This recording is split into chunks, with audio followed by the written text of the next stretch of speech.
We are born free, and we will die free. The time in between, though, that's complicated. In that time, governments, institutions, and our egos will limit our ability to find true freedom in this life.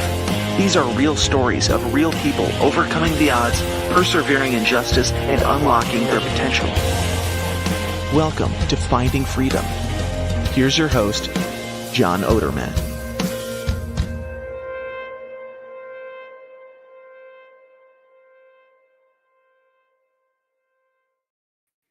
What's up, everybody? Welcome back to another episode of Finding Freedom here on the Lions of Liberty Network. Great to have you with me, streaming live on a Thursday afternoon, about 2 p.m. here, of course, as per usual, to YouTube, to Rumble, and to Twitter. So if you are watching live, feel free to drop a comment and ask a question if you feel like you want to.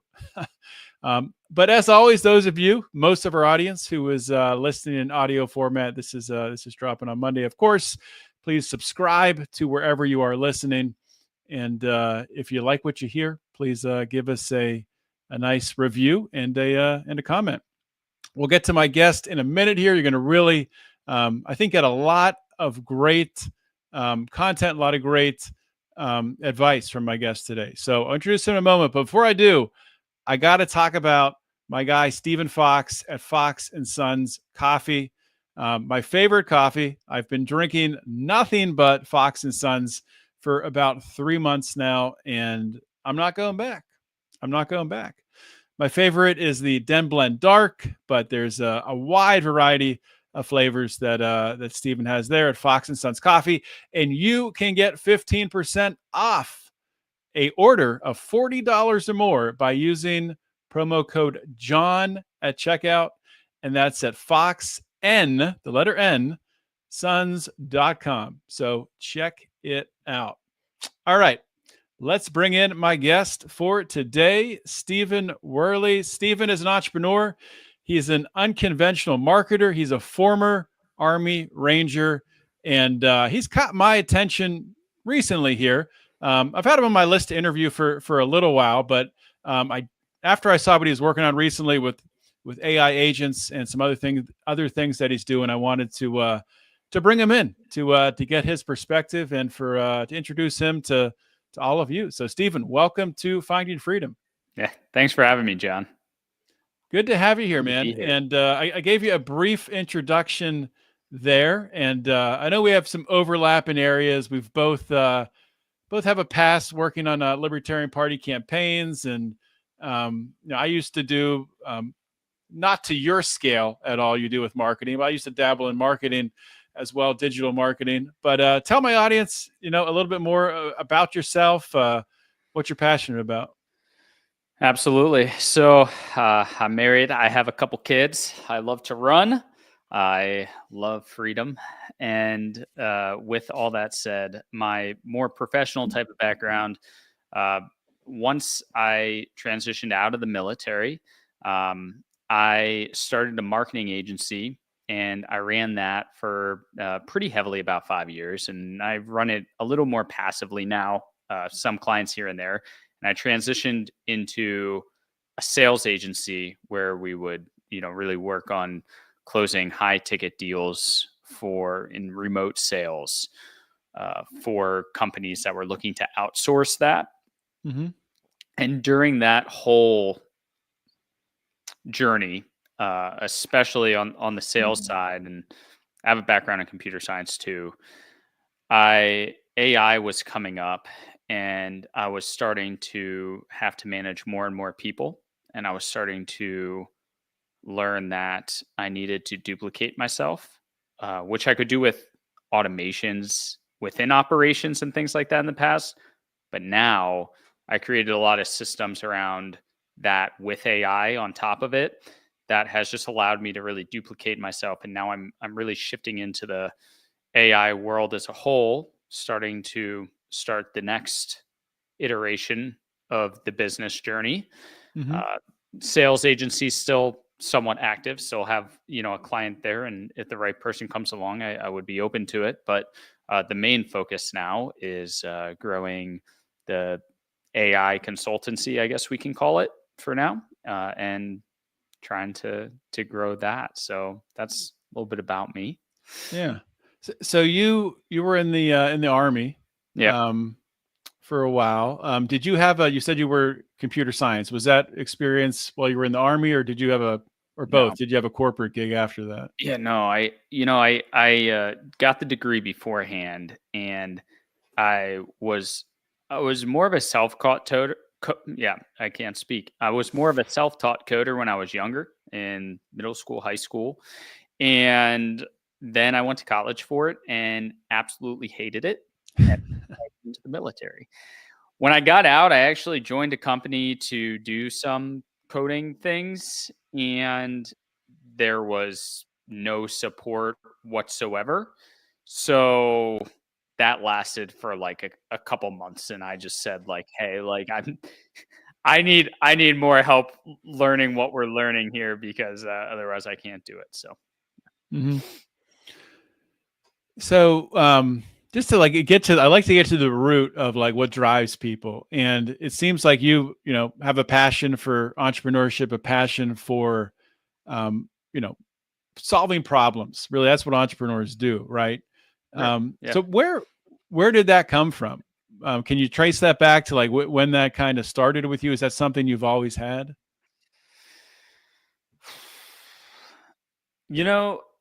I think a lot of it just comes down to me enjoying it's a couple things. So I have like this stubbornness side of me, and when I was young, I would always tell my parents like, "Hey, like I'm going to work from home and make good money and not go to work and not do the grind." And they were both teachers, so Mm-hmm. they were like getting, They pulling probably middle school they girls probably off did each other not. all day from like, cat fights and everything. And Yeah. I was just like, oh man, like that sounds pretty miserable. So I think I'll pass on that, and then I'll do some other cool thing over here. So yeah, I really started in high school doing some different things with HTML and CSS and web design, and just I honestly couldn't, like, I can't even remember how I met some of these people, probably through like Upwork or something like that. I think that was a thing back then, and was able to, work with some people to do some gigs like that, which made Mm-hmm. me, a few $100 here, a few $100 there, which when you're in high school is like freaking awesome. Mm-hmm. Way faster than you could do it, working at McDonald's or whatever else. And I was always just included in my parents' activities growing up. So I was always communicating with adults all the time. I was always talking to adults, learned how to talk to people who were older than me and whatnot. So that was something that just made it easy to just continue that entrepreneurial side, because when I was younger, when I was, younger 20s trying to do business, that's, a little bit of that barrier that you hit. But yeah, in terms of helping people, I think, and solving problems, I don't know, I just enjoy a challenge. Like, I just enjoy a challenge. That's probably the root of it. Like, my wife Yeah. thinks I'm crazy with all the ultra running stuff and whatnot, so I just enjoy torturing myself in whatever ways I can. And I mean, I'm assuming that's probably partially what drew you into the liberty political world. Yeah. Was that same type of well, solving problems. I don't know how many problems the Libertarian Party is actually solving, but we're good at identifying problems and complaining about them. But yeah, I don't know about solving them. But Sure. yeah, talk I a little agree. bit about that part of your life, because I don't know. I mean, I'm not active at all in the Libertarian Party anymore. I don't know what your level of activity is. Really doesn't matter. But just that kind of philosophical draw for you into libertarianism. Oh, well, It started when I was able to vote in the first election I could back in 2012. Mm-hmm. And that's when I started to just go down the rabbit hole of who I was going to vote for and whatnot, and took some of those online tests that try and put you in a hole and all those things. And that's where the journey kind of started. Wow. So I effectively, like, from the start, from the inception, I was pretty libertarian in terms of my ideals and taking responsibility for things and all of that. And then in college, I also was taking some philosophy classes, which obviously wasn't my main thing. And then, like, we got into political philosophy as well. And my teacher was my professor, I guess I should say, was a Marxist. And it was like most professors are, but yeah, it was interesting. Actually, super, like, I really like the guy as just human being, but Mhm. political beliefs aside. And it's interesting how similar we all are when we're not, like, on a political stage trying to Sure. just do stuff. So it's not like I had one of those teachers that just gave me bad grades because I disagreed with them and whatnot. I got great grades actually in that class. And yeah, I just continued to dive into it because I was actively practicing some of it. And then I took a bit of a break of any political type of stuff besides having a general interest in it when I was in the military. It just, like, wasn't something that we were really encouraged to, like, take significant sides on. I mean, people obviously took sides, don't get me wrong, but not to partake in any action behind it, I guess you Right. could say. Especially in Ranger Regiment where I was. Like, it was just more like keep a very low profile type deal, which is understandable to an extent, which I know some like people might disagree with and whatnot, but just because of the nature of the job and everything, it was just easier to keep a more simplistic lifestyle, I guess you could say. And when I got out, and eventually a few months after I got out, started doing web design and stuff like that. That's when I was interested in doing some more of those things for candidates. And that was the start of all that. It was probably a long answer for your question, but it's kind of the journey there. That's the point. That's the point of asking a question like that, to getting deep down. That's what podcasting is all about, right? Yeah, man. That's interesting. And it's been interesting in my time. When I first got involved with the Libertarian Party was 2018. That was Dale Kearns when he was running for Senate, and I think you were working with Ken on his. Yeah. That was pretty much the start for but it's at least for me, and really the way this podcast has changed is I used to be much more politically focused, and even down to the niche, into the criminal justice system. That was almost all of my content when I Felony Friday. But I've widened the view and focused more on, not what we can do politically, or what we can do with the Libertarian Party or whatever, the Republican Party, to change things, but what can we do in our own lives and through our actions and through business to help people to solve problems. And I think personally, not that one's right or wrong, but for me personally, it makes more sense to me. And one of the reasons why I've shifted the show is I want to elevate people like you, entrepreneurs and people who are out there, actually tangibly creating freedom in your life, right? And maybe helping other people to do the same with the help of AI, also buy more of their time back.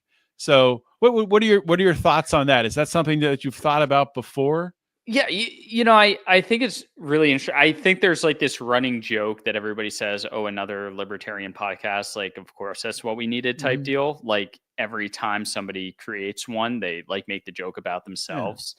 And it's interesting because like where you used to have the show, I think is everyone's focus, and it's almost like libertarian podcast for libertarians, and it doesn't necessarily like grow very Mhm. much.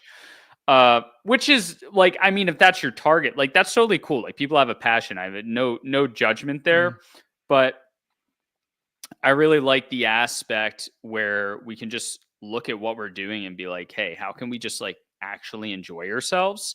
Because anyone that goes to a libertarian event, like a you know convention thing or whatnot, like I mean, there's enough tenseness there where it doesn't even feel that, like even if you're at the bar the night before, it's fine, but then there's like bickering about like, oh, what Yeah. caucus are you a part of? Or like, all of that. And it's like, just like, oh my goodness, like you just can't get away from like politics being politics. And then again, like back to my professor and I having like a great relationship during my college, years, just people being people and being able to do what you want and communicate, with each other of that. So I love just being able to find ways to, enjoy things where we are, try and Mhm. figure out it. Like, I mean, maybe, the libertarian Jesus is coming or something. And, to make a metaphor, and, maybe some significant shift happens. But the likelihood of like an imminent two-party change or something like that, I think we know like isn't the most realistic thing. So Yeah. the best thing that we can do is really figure out how can we live our lives in a way that's meaningful, that will impact others, and then naturally bring others into that mindset and movement. And it's just a much more holistic way of, I think, enjoying life. Yeah. 100% agree. Let's get into talking about AI, sales, and marketing, since that's the title of the show. So I think we should probably dig into We should that. probably touch on that. Yeah. Probably touch on that. I'll give you my experience with AI, and then I want to dig into the details of what you're doing um, with your business to help business owners. So a lot of the work I do now is in real estate, and I personally, I like you talked about having the background in coding and something you enjoyed, and building out I some don't code programs. anymore. Forewarning for everyone. I I, just I, don't. So don't contact me for that. I'll tell you to kick rocks. yeah, no, I 100% understand that. But you had that interest, so you had that Yeah. understanding, so you Yeah. understand the Yeah. I back have the end of it. technical background, which Yeah, helps. Yeah. how things work. I mean, I do from an Excel standpoint. I can build like formulas, which that's not really coding, but anyway, I'm more of a I mean, spreadsheet coding guy is than a. basically math, so it's basically coding. I I'll guess give it to so. Yeah, we could debate about it. That well, we're both libertarians at heart, so we could have a debate about if that's you. There we coding. go. But Yeah. anyway, so real estate recently in our CRM, our integrator, so the guy who helps to build out our lead generating system, he introduced an AI. I guess you would call it an agent or an AI bot, a digital assistant that right now we're calling agents for listings that have been on the market, say 80 to 150 days. Ones that are not moving, and having conversations, text conversations, email conversations, and sending offers to those agents. And it's just been incredible for me to see like how the AI is able to learn and interact, and as it's tweaked, how quickly it can get better. Um, it's very very interesting, because if you asked me a year ago my perspective on AI, I had a very um, not necessarily pessimistic, but I guess my view was a lot more focused on everything that could go wrong with it. But now I'm really starting to see on the business side just the tool it is to leverage. Um, in order to buy your time back. And of course, you'll probably hear people in the government jobs market say, well, what are we going to do? We're going to lose all these jobs, but it frees up more time. We can apply those resources into different areas. So tell me about your start into AI and what you've built. What you're offering clients with your AI services.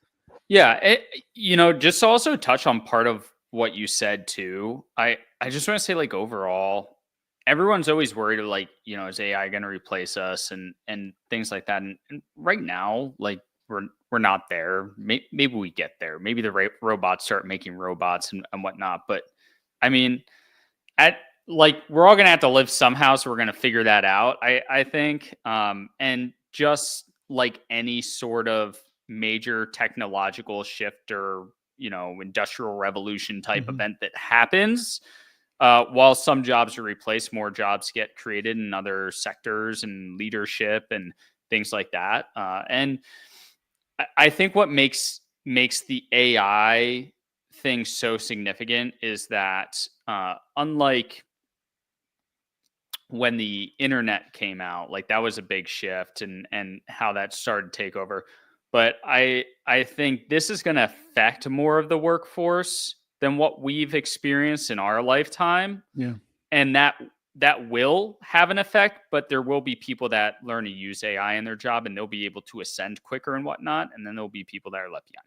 With that, let me actually answer your question. So, um the my start into AI, it's actually not like a significantly long timeline. So, I dabbled and had very limited experience, up until a year ago, where I started to get more intensive with it. I wasn't necessarily pessimistic. Um, I really just wasn't, like, actively using it yet, because I didn't really have the time to dive into it, which is hilarious, because that's like the entire point of using AI almost at this point, is to save yourself some time. So, in to break down the whole sales agency problem a little bit more, which is when I really started to create practical use cases for myself, had a team of, maybe 15 salespeople to 20 salespeople, multiple accounts. And it's not just like there's people that manage way more than that, but it's a little bit different in the high ticket world. If you're used to the corporate selling world of the training, the onboarding, it's not as structured. Mhm. And obviously those things can be improved and whatnot. But, uh, people are a lot more flaky. The salespeople are a lot more flaky. They're more likely to come and go, and that's already a problem within the sales world, but it's even more so in the high ticket world. So you have a lot of turnover, and you have to do a lot of call reviews and just things like that. So what I started to realize is that I didn't have time to effectively manage all those people in a way that would improve them, and then improve my bottom line and my partner's bottom line and all of that. So what I did was, my first big project in terms of what I was doing with AI was creating a custom GPT to review sales calls. So I could just take a transcript and put it in and get feedback on it. And I trained the GPT to review calls the same way that I review calls. And I still use that GPT, Mm. like, all the time. Um, but So, that's only so you're so looking good. like, so you're saying like looking for certain, topics or points Give of agreement. Yeah. feedback on how they're managing their discovery portion of the call, the objection handling, the Hmm. closing, pulling the questions, seeing whether there could have been better questions asked, things of that nature, to be able to coach them along and improve them. Instead of me Yeah. hopping on, an hour-long training session, we could get this data within a few, like, really seconds, but, like, a few like 10 minutes of actually reviewing and going through it, Yeah. and then maybe doing like a 10-minute role play. And you're chunking down your time significantly right there to create more ways to help the team. That's kind of like the first iteration that a lot of people take. Like, they'll just go into ChatGPT and start conversing with it and learn how to prompt it, or maybe create a custom GPT like I did. The next iteration of that is, well, how can I have AI do things without me constantly telling it to do things? And this is where that, agentic AI topic starts to come in to play. And for everyone listening that maybe owns a business or does stuff within operations of a business, it's not a groundbreaking idea by any means. The solution of it, absolutely, in terms of what we can accomplish. But most people who own a business has heard of business process automation Mm-hmm. and how we can make our lives easier. So if somebody fills out a form, and people do this in marketing all the time with automation, people do it in ops, different things. But if they fill out a form, maybe that data gets, put in this place, and maybe, then gets sent to like a DocuSign, and then the DocuSign automatically gets emailed out to that person, and then they can sign it without you having to do anything. Well, that's something we've been able to do for a while now. But, now what we can do is I can hop on a sales call, have my recorder automatically join, right? Which is something we could do for a while. But Mm-hmm. now when that call's complete, we can take, that recorder will push that transcript automatically out as a webhook, which can be captured by any sort of automation software like Zapier, Make.com, N8N. And then we can not only have that be put in like a Google Doc or something like we used to do, we can have it be analyzed by AI and run it through custom AIs, and then automatically put that feedback in a CRM, automatically update deal stages, automatically give you follow-up steps for text messages, emails, things like that. Ideally with some human oversight, I think, yet at this stage, until you really have one thing optimized where it's working really well and we're, green lighting it, I don't know, 19 times out of 20, whatever's, your willingness to have a error margin rate. But yeah, and then we can really fully automate and have it automatically send follow-ups and things like that. So that's the difference between, going to ChatGPT, conversing with it, getting something to save yourself some time, and eventually building out these agentic AI solutions, which is pretty much just business process automation and adding AI into it to be able to create things for you. If you know how to prompt it and create the custom AI assistants and things like that. Mm-hmm. And different LLMs, which is like, ChatGPT is an LLM and Claude is an LLM. And they have different, each one kind of has some different benefits and use cases around it. Like Claude is typically better at copywriting. So if we're sending emails and text messages, it's better to use that than ChatGPT, unless you have that really trained up to write in the way that a copywriter or human would write. Because most of the time we can tell if AI is actually writing something, Yeah. which is becoming a problem. And we can all see it on our, LinkedIn feeds, especially if you hang out there at all. But that's one thing I want to touch on that with you. That's one thing I talk about with Jason Stapleton. Okay. Jason Stapleton, very much in the marketing world. And one thing he talked about with AI and what you were talking about before is more like the back end,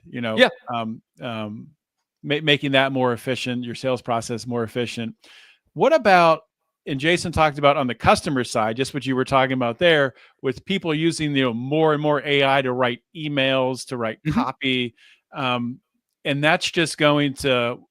This is his words, not mine, but I do agree with him that if we continue to go down that road, or if people continue to go down that road, you reach a point where if you're someone who's just speaking authentically, writing your own stuff, you're just going to stand out so much more than everyone else because you're a human and people will recognize, oh, wow, that's a human, that's a robot. What are your thoughts on that? Yeah, I don't disagree with the main layer of that, like the main point of it, I agree with. With that said, there's ways to get AI to get very similar to you. I have like AI, for example, I have an agent set up that automatically drafts replies to emails on a very specific email. Like I have like 1,000 of them with the different like businesses and things. So like there's one email where I get stuff and it tends to be more customer support type stuff. And I have it create a draft and then I can look over it and edit anything and send it. There's a really, not to get too technical, but there's I'm going to get a little technical here. There's a new piece of AI, I guess new you can call it, where we use vector databases to store information, and that provides the information. So let me back up. When you converse with ChatGPT, you're basically having it access all of its knowledge and then give you a response. When you can also feed it a vector database, you're expanding upon that knowledge base that it has. So you can add to it, and I'll use a really simple example for people to understand. If you're a restaurant owner, maybe you're feeding it your menu items. So if somebody calls in and you have a voice AI agent, it can take a to-go order for you. Okay. So you could feed it whatever you want in that database. For example, a mass amount of your like writing examples, and it can pull and see how you respond to certain things based on what comes in and then create very similar responses to that in the way that you would. So yeah, I mean, I think it's just all like a time thing, right? Like when is this going to be more accessible for people to write content that's very natural? But the really skilled copywriters obviously still have an advantage for now. But I also know some really skilled copywriters that are using AI, and they're not just really skilled in copy, they're getting really skilled in AI to combine the two. So it's I don't know the time frame on some of these things. And that's the interesting thing. I mean, we're living the wild west of it. Like things can change like that week to week. There's new things happening, and then on a month to month basis. I mean, it could completely revolutionize like a whole new sector or something. Like we just don't know. So how do you? I don't know what your arrangement is, but with you and your partners in your business. Sure. But how do you keep up with AI and also run your business? And I mean, to be on top of it.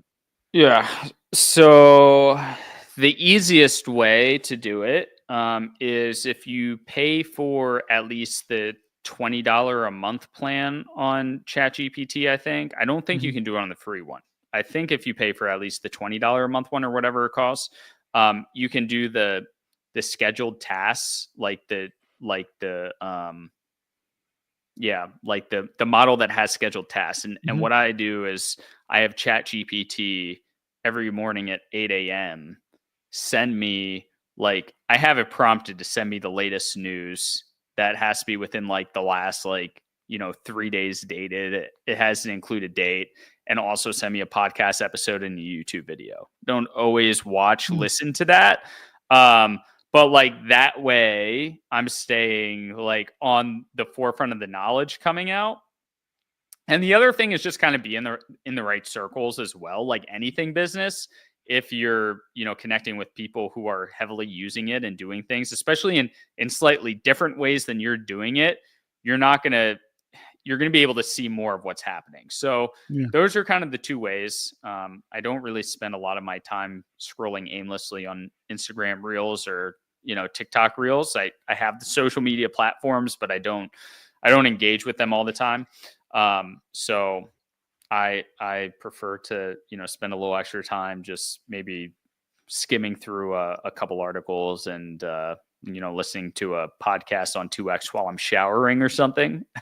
I don't like sit around and listen to podcasts all day or anything like that. Yeah. I'm not that crazy, but I know a lot of people do. Like, I do listen to some. Don't get me wrong, but it's not like I'm like every time I get in the car, I turn on a podcast episode. Sometimes when I'm alone, but I don't want my family to hate me too much. I'm already pretty weird. It's true. You can't give them the full dose of you. You gotta hold back a little bit. You can't give them full weird. Yeah, exactly. No, that makes sense. You're using AI to stay up to date on AI. That's brilliant. That's it. There's some good newsletters and stuff like that out there. Yeah. I know that exists, and some of them are AI generated too. Like it's So, one thing I wanted you to do, and we do have a couple minutes left here, is to talk a little bit more about, if someone's a business owner, what type of businesses do you work with? What types of problems could you? I know you've talked about it some, but maybe you can expand on it more. What types of problems could you solve for business owners listening? Yeah, so I'm going to be expanding out a little bit. I'm not the guy that is a super niche down kind of guy, but right now I'm a little bit more niche down just because I'm trying to really perfect this very specific sales process. So anyone in the service-based industry that handles some form of remote sales and is pulling in some form of decent revenue, ideally at least a couple $100K each year or something. That would be a good way for me to get involved and really make sure that the sales process is being optimized and used in the best manner. And that's a pretty measurable increase that we can see, like a good, like a really conservative, like 20 to 30% increase in performance, I would say, by implementing systems like this, because it's immediate feedback and it helps move deals along in the process, which it's just an easy win for those kinds of businesses right now. With that said, I'm also going to be launching a podcast here soon, and that's called Agents for Hire. So I have some scheduled interviews. The podcast isn't launched yet. So for anyone listening, if you listen right when this comes out on Monday, it's not going to be out yet. I can tell you that much. But what I'm doing there is going to be really fun, and I hope a little bit disruptive in this space too, because it's going to offer a crap ton of value. So businesses or business owners that might be tinkering with AI and just not, like, maybe they prompt GPT here and there, but they don't get the full use case out of it, and they know they could be doing more with it. Those are the kinds of people I'm looking to have on the show. And we're going to really strategize a good AI agent use case for their business. That's, it should be a pretty narrow window, and that'll be the episode.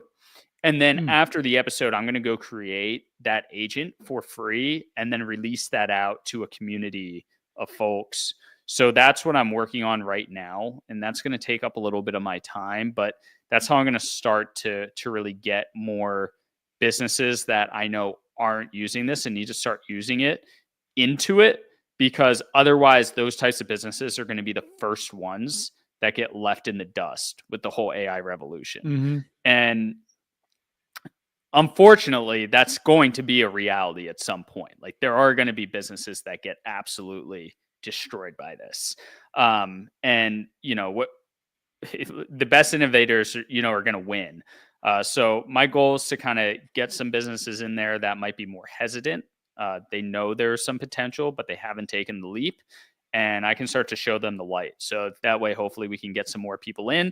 And then also people are going to be able to grab the templates of those agents and use them in their own businesses, and stuff after. Wow. If you can set them up yourself. So that's kind of the idea right now of how it goes. I'm sure, like your show, it's evolved over the years. So we'll see what happens with it and how AI evolves too, because that's going to have a big impact for sure. But that's the at least initial run through plan. Another libertarian podcast, just what we need. No. I'm just kidding. No, this is we were talking about. I think that was pre-show. We were talking about that. That was during the show. I think it was during the show. Yeah. No, that's awesome though. I love that. And I love hearing about a podcast that you already have a plan for, how you're going to monetize it. It's working hand in hand with your business model. So Yeah. that's Yeah. freaking awesome. Yeah. We're almost out of time here, Stephen. One thing I did want to ask you about before I ask for your plugs is ultra running. Why the heck are you doing that? What got you into that, and how long have you been doing it for? I've been running ever since I've been young. Like I was on the team starting in 7th grade, but I mean, I was doing kids series runs when I was younger than that. And my parents were both runners, and my dad was like a very avid runner. I think he did 28 marathons during his life. Wow. So something around there, like it was over 20 for sure. I think it was close to 30. I ran competitively in high school, college, and got away from it a little bit. Like I ran in the military, but I just didn't like, I didn't do anything competitively. And I really just got away and continued to not race once I got out. And, years go by. And now I'm just kind of like got that competitive itch again. And I'm ready to go restart like running super seriously. Like, and I've been running the whole time for the most part, besides like some small injuries here and there. But now it's like I just have this urge to go and compete again because I just feel like I'm not living to that potential there. I'm also a psychopath, I'm pretty sure, like most ultra runners are. I think we're just kind of weird, like, which is, it's fine. And I tell my daughter it's cool to be weird, right? But at least that's what I tell myself. This is going to be my first year racing. So I'm not a super experienced ultra racer by any means. I hired a coach for it because I wanted to make sure that I'm like as prepared as possible. And it's tough to get the training in when you have like a family and kids and everything like that too. So I needed that extra accountability level where it's like, I didn't have to plan my workouts or anything. It's just like, okay, this is what you're doing. So, and it's like, I got 3 races lined up here coming up this year. We're going to finish out with a 100-miler in August. So hopefully I can complete that. This is just a year of just doing it and completing them more than anything. I mean, I hope to like race the 100-miler as much as you can race it. But I got a 50K and a 50-miler before then. The 50K is coming up here in, I think, less than a month now. And that's just going to be like a training run for me. But the 50-miler is coming up in May. And then I got some break to recover and make sure I'm ready to go for the 100 so I can get my nutrition down and everything. And I just like a good challenge. And also I love being around people that just like try to be their absolute best. And that's just one of those environments where people are like that. Like everyone's supportive there, but everyone's trying to be their best. Yeah. And it's just fun. So. Like for ultra running, you like need to have a team, right? That's going to be there at the checkpoints you don't know. So they have, So I'll be doing everything self-supported. Okay. There are some people that have crews. That's certainly one way to go about it. Whichever way you decide is totally cool. I just don't really have the right, the right people to really run crews right now. And I enjoy doing the self-supported thing anyways. Like I love being responsible for like how I compete and finish. I want to like, if something happens or like my crew misses a checkpoint or something, I want to like blame them for something that I should have been prepared for anyways. So I think it's probably just better that way. There's always, I can't even think of like, not rest stops. I can't even think of it. Just like refuel points and things like that throughout that are like there for you. But I mean, you're carrying a pack with stuff and whatnot. The 50K and 50-miler, easy enough self-supported. And then the 100 miles where, you would probably start to use a crew more, I guess, because that can get hairy, I would assume with, Yeah. There's enough like points there where I feel like I'll probably be, good enough where I don't really have like a concern. Like obviously, like, I really hope I finish and everything like that and go through, and it's gonna be incredibly difficult, not to take Mhm. that away. But it's like if shit hits the fan, like I don't think I'm gonna be left for dead in the middle of the woods. That's pretty much what I'm trying to say. Like I'm not Yeah, too yeah. concerned about that situation. Um and even if I was concerned about that situation, I'd probably still do it anyways because I'm an idiot. So, Yeah. Makes sense. Makes sense to me. yeah, All right, Stephen, before I let you go, give everyone your plugs and yeah, let them know about your super easy podcast plugs. Yeah, websites, just all that stuff. find me on LinkedIn, Stephen Werley, Stephen with a V. It's on everything that you're listening to, I'm sure, and Werley, and then find me on Facebook. Those are Facebook and LinkedIn are the two best places to hit me. I guess you can hit me on Instagram if you want, but I barely open that app. Maybe a post like a story here and there or something like that, but yeah, just hit me up there. I'm happy to connect. There'll be more things posted, especially on the LinkedIn side, because that's where a lot of my audience is. So if you want to catch things, do that. And then I'll be posting the reels on Instagram, Facebook for the podcast, and you can follow along and see when that stuff comes out. But happy to connect, answer questions with anyone, or if anyone thinks they'd be a good guest for that show too. If you're a business owner, like feel free, hit me up. We'll get something scheduled and make sure it makes sense, and I'll get you on. Awesome. Awesome. Well, thanks for coming on the show, Stephen. I really enjoyed this conversation today. Yeah, no, me too. Thanks for having me, John. All right, man. We'll see you. Bye. All right, that wraps my interview today with Stephen Werley. Just one note for you all before I let you go on your way. Actually, two notes. I don't know why my screen got all blurry there. There we go.